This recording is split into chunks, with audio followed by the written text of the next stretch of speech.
Hi there, and welcome to the last and final day of the 12 Days of Christmas Cards 2014 with Justine the Twilight Stamper. This isn't the very end of my Christmas card tutorials, but it's just the end of the series. I'm going to start off by taking 4 1/4 by 5.5 inch Whisper cardstock from Close to My Heart and a rectangle die from My Favorite Things. Now we're going to be combining a couple techniques here to make a shaker card once again. I'm going to put it in the middle and send it through my die cutting machine. So I'm going to set those off to the side, and I'm going to take the hillside stitched borders from Lawn Fawn, and I love these for making snowbanks or waves or hills. And I'm going to send that also through my die cutting machine. I'm going to be cutting a piece of white daisy cardstock, and I'm going to be using the 5.5 inch side just because the other this is just a scrap piece of paper and it's not long enough. So I'm going to do it this way, and then I'm going to turn it around and I'm going to cut it from this way. Now I have those two pieces, and this is the one from the top that I could have used, but then what would happen, they would have been exactly the same and it wouldn't have given me that textured sort of 3D effect that the other piece would give. And so it's not a big deal that the bottom of it is kind of wavy because I'm going to be covering it anyway.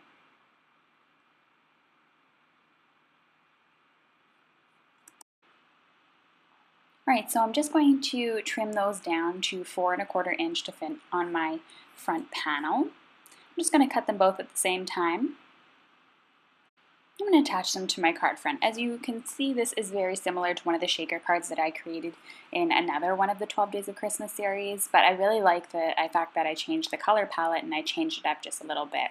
So I'm going to attach these here using some adhesive and attach them to the front of the card. Okay, now that those are all adjusted and finished, I do need to trim off the ends of this, so I'm just going to use my paper trimmer to do that and trim off that white excess here. Okay, so the next thing I'm going to do is take my card base, a 4 1/4 by 5.5 card base, and I'm going to crease my edge there so that I get a really good fold, and I'm going to not attach my card base, but just lay it down to kind of see where my placement's going to be. This is a die cut from Clearly Besotted, and I'm going to draw a line on my snowbanks to know where I'm going to put this die cut. Now I'm not going to die cut it out for this card, I'm actually going to do an embossing effect. And to do that I need some rubber mats to go into my Cuttlebug.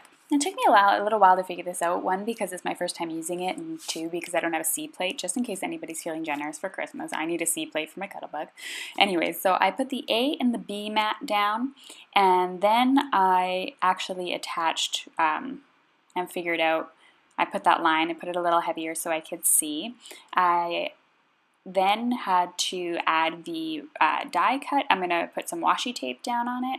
And before I do that though, I'm going to put the rubber mat down. So we have A plate, B plate, rubber mat, cards, the card thing that you need to be embossed, the embossing thinlit. And I'm going to washi tape that down, and then I'm going, or I don't think I actually did that on this card, I just said I did, but you should do that. Then I put a piece of cardstock and the B plate on top, and then you can see here how that ended up turning out. Put a perfect amount of pressure on it, and I got this really cool embossing city effect. It's in the background, and it's going to be covered up partially from my snowbanks, and I think that's what really gives it a sharp look, and it's really, really subtle. It's something that I think it does a lot to the card, but it's a very small touch. And it's going to go unnoticed by some, but not others. I think it looks really fantastic. And so I'm going to put this card base down eventually, but I just wanted to show you what it would look like with that embossing look. Okay, so the next thing I have are two stamp sets, one from Lawn Fawn and one from Create a Smile Stamps called Cool Buddies. And this one from Lawn Fawn is Joy to the Woods, I believe. And I'm going to be using the adorable little snowman on the stamp set, as well as the snowball and snowflake, and then from the other stamp set I'm going to be using the Birch Trees. I'm going to stamp these in Memento ink, and because I'm going to be using some Copic colors on them, and then the trees I'm going to stamp in a Whisper Close to My Heart ink. I wanted them to be a subtle look, and even though I did end up using Copics, they didn't bleed too much, so I was quite satisfied with the way they looked when they were finished. So again, the snowman are done in Memento ink as you're seeing right now because it needs to be Copic resistant, and I wanted to give them sort of that sharp black appearance on such a dull background so that they stand out. So I'm just stamping this on a scrap piece of paper I had left over from another project. I always look for little scraps that I can use to do my stamping on when I know I'm going to be cutting them out so that I don't waste too much. I'm just going to wipe off those stamps, and then I'm going to stamp and color the rest of the stamps. And I'm just going to put you on fast mode for that so that you're not here for ages watching. Okay, so first of all, I'm going to take these snowflakes off because I'm going to use them later. I'm going to lay down these birch trees from Lawn Fawn. I'm going to put them fairly close together. If you have a lot of extra paper, you could spread them out faster so that you can die cut them faster. I'm going to cut these twice and see what I end up needing to be used. Again, I didn't have enough room, so I stamped them on a different sheet of paper. And I'm going to use the N0 and N2 Copic markers to color these. I'm just figuring out how I'm going to put the die cuts on there and what they're going to look like, but I figured I should color them first. So I didn't want to put too much, and I didn't want to saturate the ink too much because, well, it's going to end up causing the ink to bleed, and I didn't want that. This isn't a Copic friendly ink, so you have to use as little liquid as possible so that it doesn't run. So I just did a coat of N0 on all the trees. And then I just went in with the N2 and just did a tiny bit of shading. Nothing too fancy, and something that everyone really can do and make it a really great look. So this is me coming in with the N2. I'm just kind of going in as to where the shadows would actually be, which is along the one side and along those branches that are hanging out. And it is important that I stay in the lines for this one because it does cut a sort of a white edge along the birch trees when I use the die cut. If you don't want that, you're going to have to go in with by hand and cut them. So I'm just going over this with N0 again just to get those two colors blended nicely together. Next for the snowman, I'm just going to be using a variety of colors. I'm using N0 to create sort of a shadow along the white because under their chin and things like that would actually be a shadow, but I didn't want it too dark. I'm using an R29 to create the scarf. And I ended up using that for all the accessories on the snowman because it just wanted to give them something to tie together. I colored their nose using an orange-yellow marker. And then what I ended up doing was taking my Whisper white cardstock and I ended up stamping a background. Now you don't need to go along the edges because they're going to be covered anyway, but what I decided to do was second generation stamp, which means stamp first on a scrap piece of paper and then stamp it here so that it's nice and light. And so I'm doing this really cute snowflake. And as you can see, I kind of make a mistake here, and you can see that it didn't end up stamping the whole image on the first generation, so I ended up with a dark spot, which led me to end up stamping my next stamp for the background in the full-on Whisper ink instead of second generation, so that it didn't look so funny and it didn't look like I made a mistake in the end. So that's one sort of tip I have if you do end up making a mistake with the second generation stamping, which you can see just happened one more time. Alright, so I went in with the snowball sort of, I don't know, snow circle stamp next, and I random stamped that as well in the background using the full-on Whisper ink.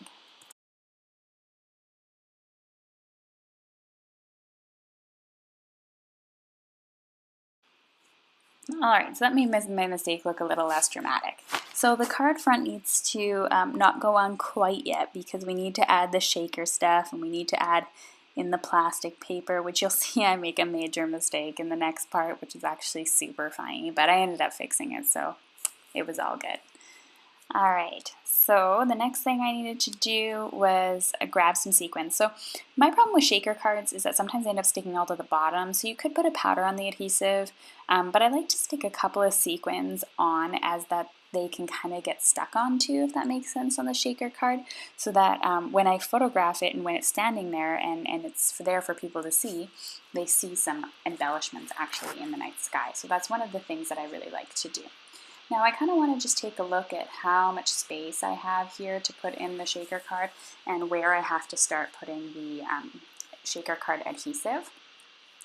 And I'm just going to first kind of insert my trees here because I just want to place them and get them all there as kind of like my frame for the card. And I did this in my last shaker card video as well with the same trees, and I think that it made a really, really cool effect and a really cool look to have this framed in and give it a really cool forest scene. So I adhered those to my card, and you can kind of see what it looks like there. And the next thing I decided to do was to kind of just place everything. So with shaker cards, I find it takes a lot of planning to not make a mistake. They're not difficult, you just need to take your time and really think about the elements that you need.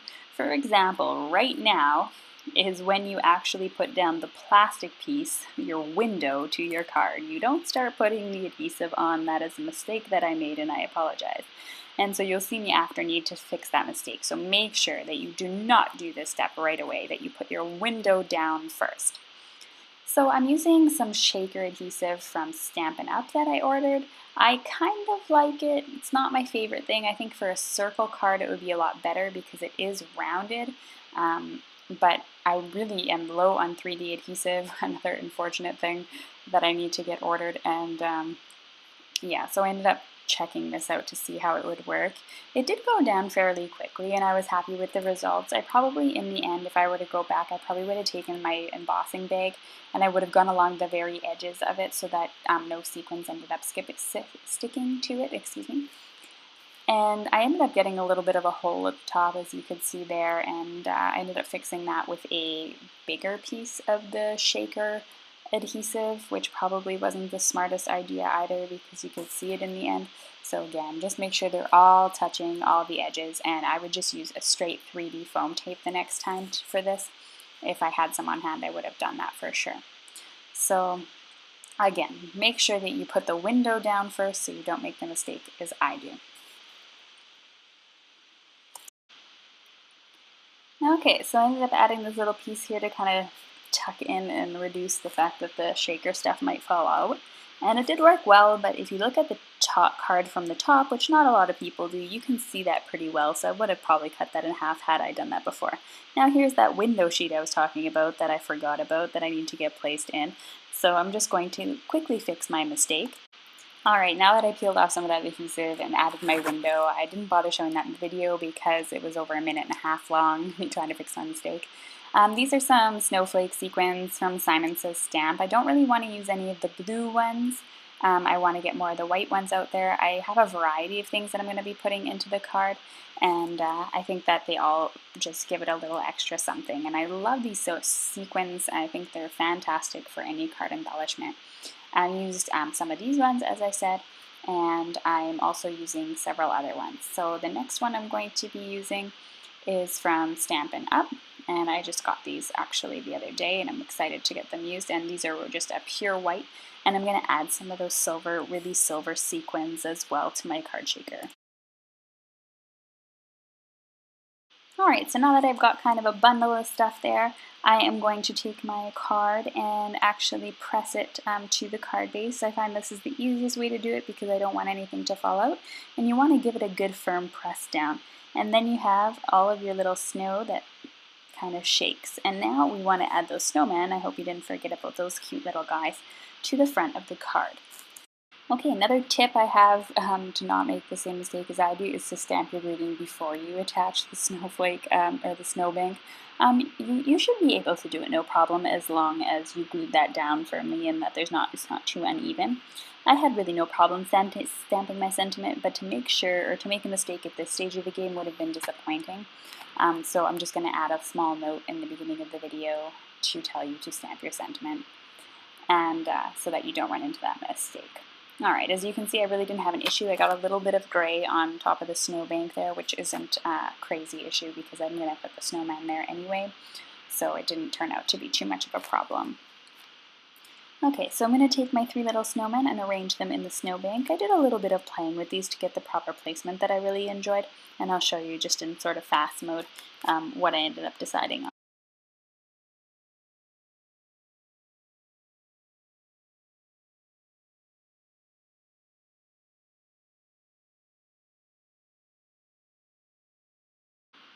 Alright, so that's the end of my little shaker card. I hope you enjoyed this tutorial. There'll be more card tutorials throughout the month of November and December, but this officially concludes the 12 days of Christmas. Thanks so much for watching.